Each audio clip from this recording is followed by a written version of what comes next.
fucking face! Welcome back. As you can see, I got a new mask, so yeah, hopefully y'all can understand me because I think this mask is pretty kick-ass, even though it reminds me a little bit of a movie that sucks. Chrome Skull, I gave that piece of shit away. Anyways, I picked this up for $5 down at Walmart, so let's get into this review. Cabin Fever. I will redo a review of Cabin Fever 2, but I'm going to watch Cabin Fever 2 here in a little bit. Right now I'm on pause for another movie. Anyways, Cabin Fever, the first one. Like I said, it has a better plot than the second one, but that doesn't stop me from just saying it's gorier than the second one, but I don't think anything can be grosser, though, other than the human centipede, or the human centishit, as I call it. Anyways, I love the tagline because it makes perfect sense. Terror in the flesh. And for $5, I thought this was going to be the bare bones edition, but it wasn't. Everything is intact in this version. And the reason I say this version, look what they did to the disc. They made it without the graphics, so when I popped in the DVD, I thought it was going to be, no, not this shit again. Bare bones DVDs, ugh. Just as long as I get to see the movie, that's all I really fucking care about. Anyways, sorry for the way I sound, by the way. Like I said, got the new mask, so it might change my voice up a little bit. Anyways, let's get into what the point of this one is about for the people who haven't seen this fucking masterpiece. It's about these 5 college kids, Bert, Jeff, Karen, Marcy. They go to a cabin for the weekend. They rent it out from some people.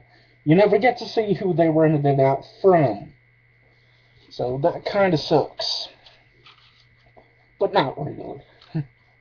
Don't really care. But they do have some comedy in this one. They do a little bit of that in the second one, but they focus more on the gore than anything, which I don't mind. If you see my review over Cabin Fever 2, you will realize that I actually love that one. And I love this one just from a different standpoint. This one more of the plot. Anyways, they go up to the cabin for... They say we're going to be in the cabin for about a week. The movie takes a course over about 2 to 3 days, though, so yeah. What happens first, the first screenshot of the movie, this is not a spoiler here, folks, just saying. A hermit is just doing the stuff that hermits do, just hanging out in the woods. And he comes across a dog, and I wish they would explain this. Maybe in some of the later movies they could do that. And by the way, they're making 2 more Cabin Fever movies back to back.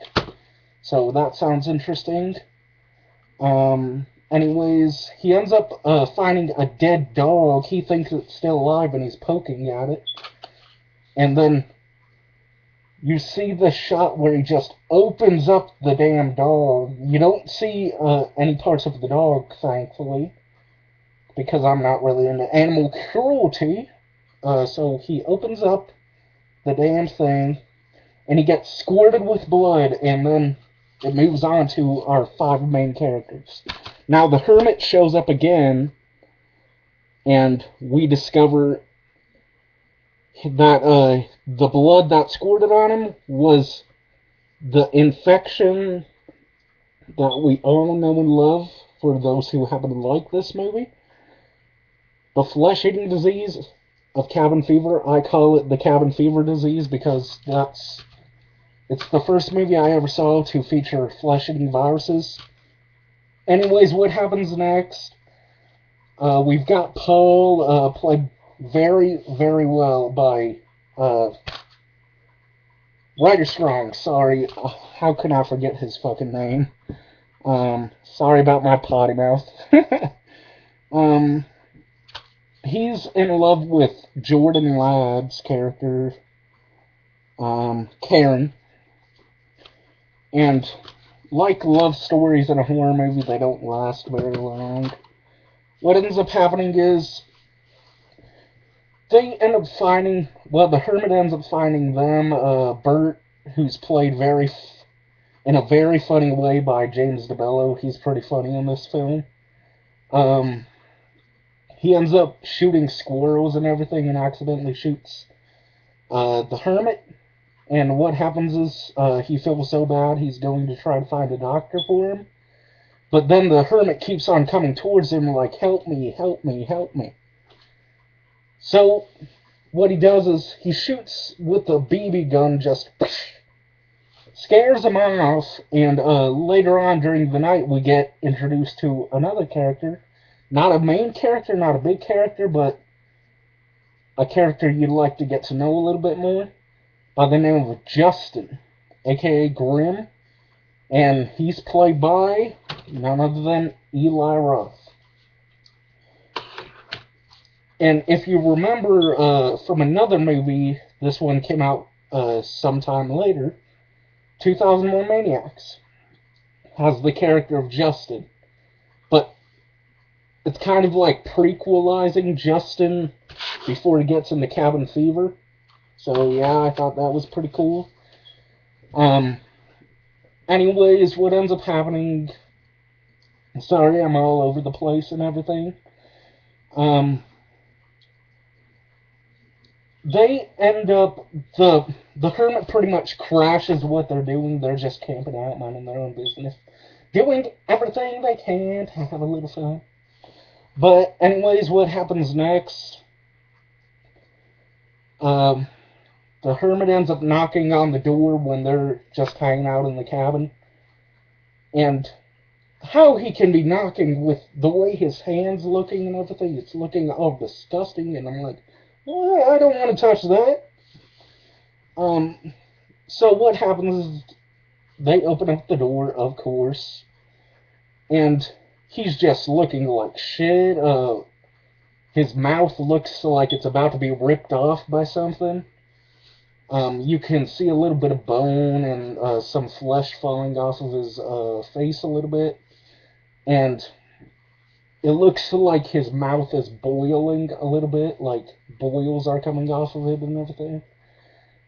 So what happens is they try to help him, and the hermit happens to notice Bert, and he's like,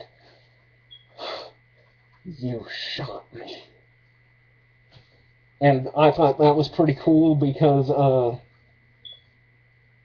Bert, what happens next, he tries to close the door real fast and everything and says, no, he ain't coming in here, he ain't coming in here. And so the hermit ends up deciding to break into the truck for some reason and ends up puking all over the damn place.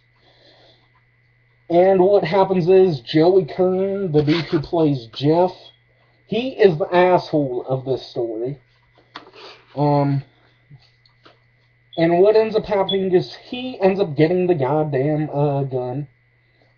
No, it's Bert who gets the gun. He ends up, I think, just getting a plain old tissue, and then he ends up getting a stick to push him out of the freaking truck. Bert's just standing there shooting out the vehicle, trying to scare the dude out. And Paul, played, again, very well by Ryder Strong, ends up getting a stick as well. And they're trying to... No, he gets a baseball bat, actually, and just beats the shit out of the car trying to get this guy out of the truck. I mean, beats the hell out of the truck. Sorry, got a little confused there. What do you expect? It's late at night, 101. Not very late, but late enough. Still early though, but anyways, what happens next? They end up grabbing a torch. Where the hell this torch comes from, I have no clue. It shows where, but I can't remember them ever lighting a goddamn torch. I just watched this film yesterday, and it's the third time I've watched it, but the first time since I got it. And I got it yesterday. Not yesterday, but the day before, because I wanted to watch it on the weekend. Get myself in the gruesome twosome mood. And what ends up happening is next, he's just walking towards them like a fucking zombie. And they burn him. He just walks right delightfully into the flame. And then ends up burning to death. We don't get to really see if he died or not, but he's on fire, so they end up shooting him. He falls down. You think he's dead, but then the next day he's nowhere to be found. So they think he's off spreading the disease everywhere in the forest. And then the cool shit ends up happening. We get introduced to the infected water. Gotta love that water. Water, the giver of life. Just by the way, though, because of this movie, I will no longer drink water from people who have natural water from lakes and stuff like that. I never did, but this one made it even worse to where I won't even trust stuff. I'll just go buy a bottle of water someplace else. Have a place with central spring water. It's delicious. Anyways, Paul, being the nice guy that he is, ends up trying to help out the best he can, and Joey Kern, again, plays an asshole by the name of Jeff, ends up treating Ryder Strong like shit, saying, "Oh, you goddamn pussy."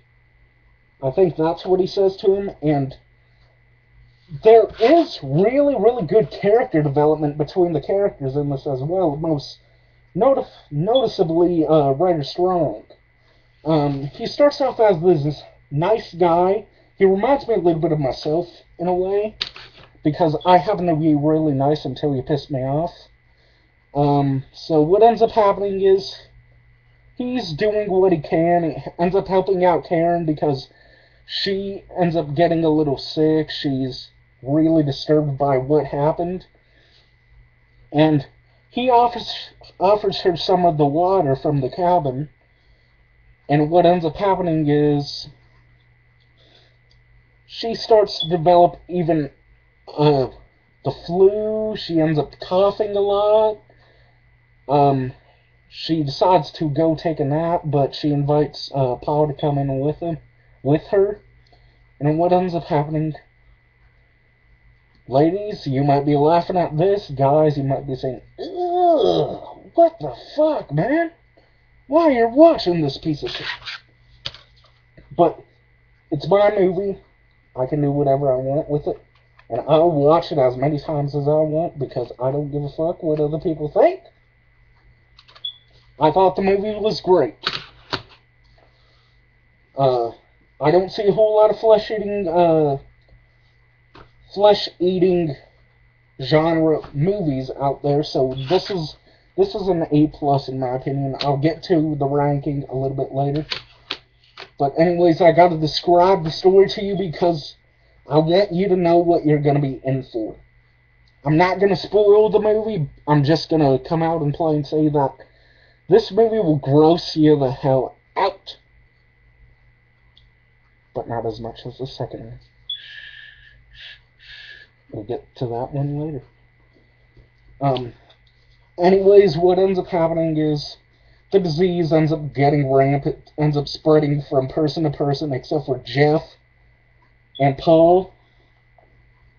And Jeff, you're just hoping he gets the disease.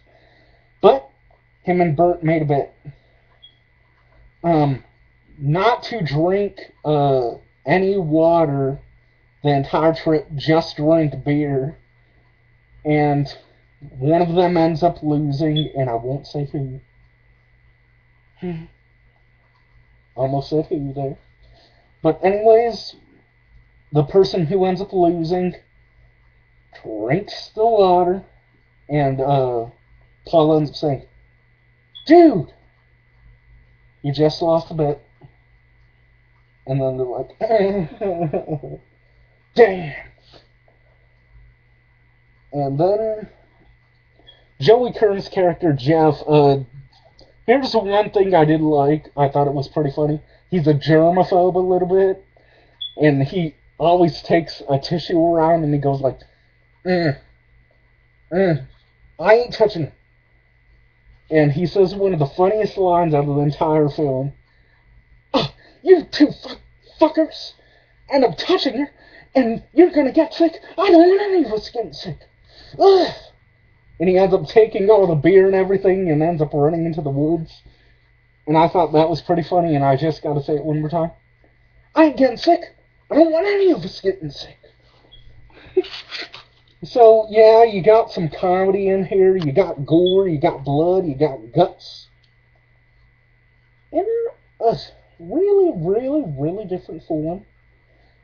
And, anyways, it's a good introduction to Eli Roth, whatever you want to say. I'm going to call him Eli. Sorry, I'm a little bit hyper. Drank a lot of soda. Yeah, Dr. Thunder, my support. Anyways, that's my review over Cabin Fever. I give it an 8.9. Scratch that. Scratch the point shit. I'll give it a 9 out of 10. The thing that drops it, though, some parts seem to drag on a little bit. Like, we've got the introduction of hillbillies. They don't play a big part in the goddamn movie, so why have them in there? I guess for reality's sake, because you gotta have a little bit of realism in there. Even though it's the most realistic film I've seen in a while, this came out in 2002, man. And they went with it. They had it balls to the world. You even get to see a shooting of a wolf in this. Actually, I think it's just a plain old dog. So, they're pretty ballsy in this movie. You get to see a kid end up biting a person and says, "Pancakes! Pancakes!" And does like Bruce Lee moves, jumping up off the ground. Don't mess with the Kung Fu Master. Anyways, 9 out of 10, Cabin Fever. Pick it up if you're a gore hound. Definitely, definitely. And I will end up reviewing this. Not tonight, by the way. I'll end up reviewing this. Again, my favorite one so far in the Cabin Fever franchise. Unrated. Get this shit if you're a gore hound. Not too much on the plot. Anyways, 9 out of 10. Pick up Cabin Fever. If you're an Eli Roth fan, or if you've always wondered what it was like, you can get it down at Walmart for $5. So go ahead. Get yourself a slice of the Cabin Fever. Anyways, I'm out. Psychopath1c, signing off. Peace and happy Halloween.